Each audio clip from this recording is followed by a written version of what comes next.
A ascensão da Itália fascista. Com o fim da Primeira Guerra Mundial em 1914 a 1918, como sabemos, a Itália foi uma das vencedoras. Lembra-se do Tratado de Versalhes? Então, com o fim da Primeira Guerra Mundial, a Alemanha perdeu suas colônias e perdeu territórios.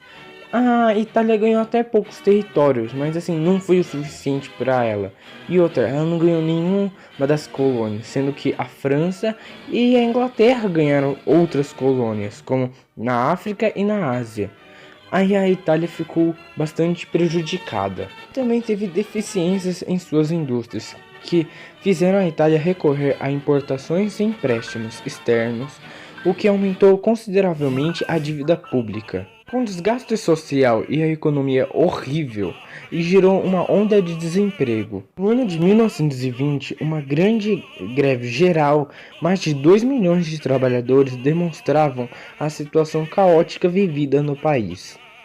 No campo, os grupos camponeses surrealistas exigiam a realização de uma reforma agrária. A Itália era uma monarquia parlamentista, e com a rivalidade, os movimentos de esquerda, o Grande Medo Vermelho, ganharam espaço e apoiados pela população de baixa renda.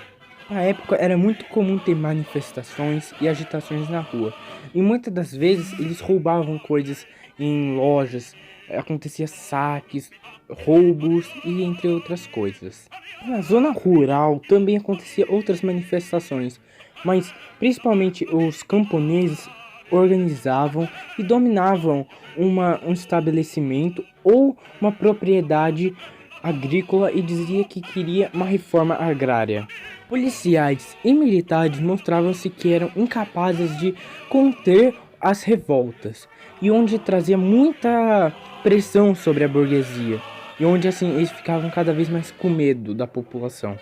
À medida que a crise e a economia piorava, a ação dos comunistas recrudescia, e o fascismo veio para se configurar como principal força contra-revolucionária da Itália, apresentando-se como uma alternativa ao Estado liberal vigente. Nos anos 1920 a 21, a milícia fascista cresceu, atraindo desemprego sindicalistas e não comunistas. Curiosamente, a polarização da ideologia entre os fascistas e o comunista não se refletia no plano eleitoral, dominando os dois partidos tradicionais, o Partido Socialista Italiano e o Partido Popular Italiano. Prova disso foi o resultado das eleições de 1920 de maio, nas quais os camisas pretas, como fascistas, conquistando 35 cadeiras e os comunistas apenas 15. No mesmo ano, o Mussolini agrupou um outro partido, Nazi Combatimento do Partido Nacional Fascista. Em 1920, o país estava quebrado.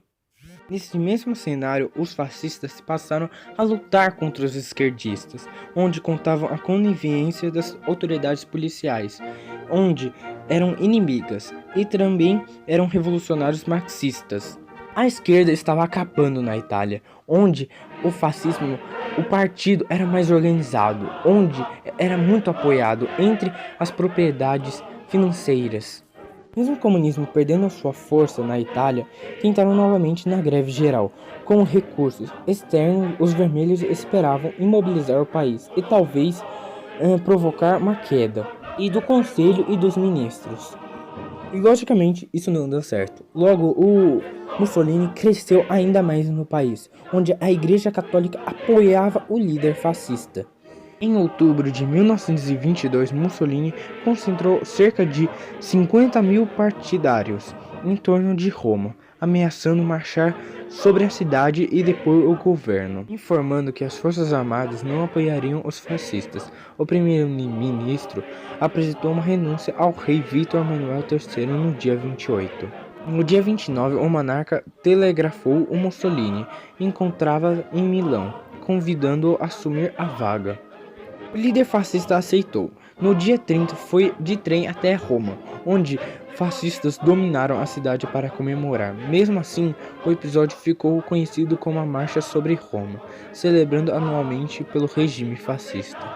Mussolini formou um gabinete ministerial de coalização com os demais partidos, exceto o socialismo e o comunismo, incluindo apenas 4 ministros fascistas. Assim, oficializava a Itália como um país fascista.